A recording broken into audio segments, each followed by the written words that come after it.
Hi friends, आज का हमारा टॉपिक है कोटेशन मार्क्स आर इन्वर्टेड कामास। तो सबसे पहले हम नजर डालते हैं कि कोटेशन मार्क दिखता कैसा है। तो ये है डबल कोटेशन मार्क, ये है सिंगल कोटेशन मार्क। अब हम जानेंगे कि इंग्लिश सेंटेंसेस में कोटेशन मार्क का इस्तेमाल कहाँ कहाँ किया जाता है। तो सबसे पहला यूज है quotation marks are used at the beginning and end of a phrase or sentence to show as it is being used exactly as it was originally said or written। यानी कहने का मतलब है कि जब किसी सेंटेंस के स्टार्ट और एंड में कोटेशन मार्क लगे होते हैं तो इसका मतलब ये होता है कि वर्ड या सेंटेंस हमने एज इट इज लिखा है, जैसे कि ये कहा गया था या जैसे कि किसी बुक में लिखा गया था।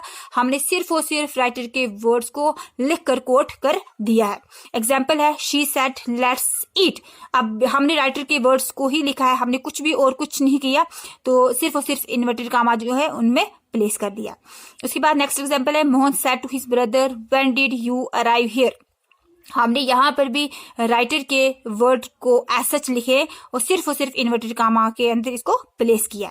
अब सबसे अहम बात कि जब भी हम इन्वर्टेड कामा का यूज करते हैं तो हमने यूज करना कैसे। सबसे पहले हम इन्वर्टेड कामा डालेंगे, उसके बाद अपना सेंटेंस शुरू करेंगे। सेंटेंस शुरू करने के बाद हमने तब तक इन्वर्टेड कामा को एनक्लोज नहीं करना है जब तक कि हमारा सेंटेंस कंप्लीट ना हो जाए। और हमने ये जानना है कि हमारा सेंटेंस जो है उसकी काइंड कौन सी है, किस्म कौन सी है, उसके हिसाब से हमने लास्ट पे साइन डालना है। जैसे कि अगर हमारा सेंटेंस जो है अफर्मेटिव है या इंपेरेटिव सेंटेंस है, हमने लास्ट पे क्या डालना है, फुल स्टॉप डालना है और इन्वर्टेड कामा को क्लोज कर देना है। अगर हमारा सेंटेंस इंटरोगेटिव सेंटेंस है तो यहाँ पर क्या डालेंगे, साइन ऑफ इंटरोगेशन डालेंगे। अगर जो है एक्सक्लेमेटरी सेंटेंस है हम साइन ऑफ एक्सक्लेमेशन डालेंगे, फिर इन्वर्टेड कामा को क्लोज कर देनी। यानी हमने एकदम से नहीं है पहले सेंटेंस लिखा और फिर हमने साइड्स पे इन्वर्टेड कामा डाले, ऐसा बिल्कुल नहीं करना।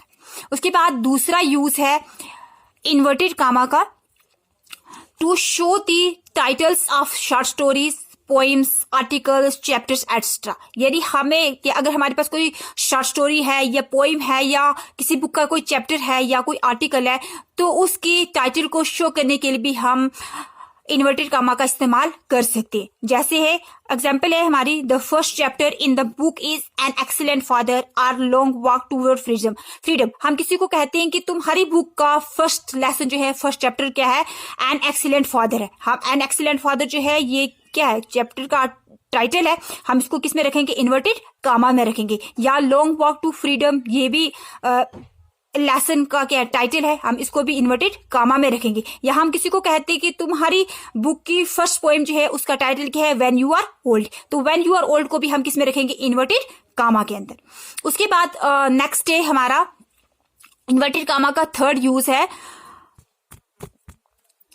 To give someone a special description. जब हम किसी के बारे में कुछ खास वजाहत देना चाहते हैं तो उस वक्त भी हम किसका यूज करेंगे, इन्वर्टेड कामा का यूज कर सकते हैं। जैसे एग्जांपल है हमारे पास his name is Ben impossible June. अब बेन जून जो है किसी का नाम है, हम थोड़ी सी ज्यादा स्पेशल डिस्क्रिप्शन देना चाहते हैं तो हमने यहाँ पर क्या लगाया, इम्पॉसिबल। इम्पॉसिबल क्या है, बेन जून की स्पेशल डिस्क्रिप्शन है, तो इसलिए हम इम्पॉसिबल को किस में रखेंगे, इन्वर्टेड कामास में। या जैसे हमारे पास एग्जांपल है the satellite sent back pictures of some weird fish on the star. अब वियर्ड फिश जो है ये भी क्या है, स्पेशल डिस्क्रिप्शन है स्टार्स की, तो हमने इसको किस में रखा, इन्वर्टेड कामास में रखा।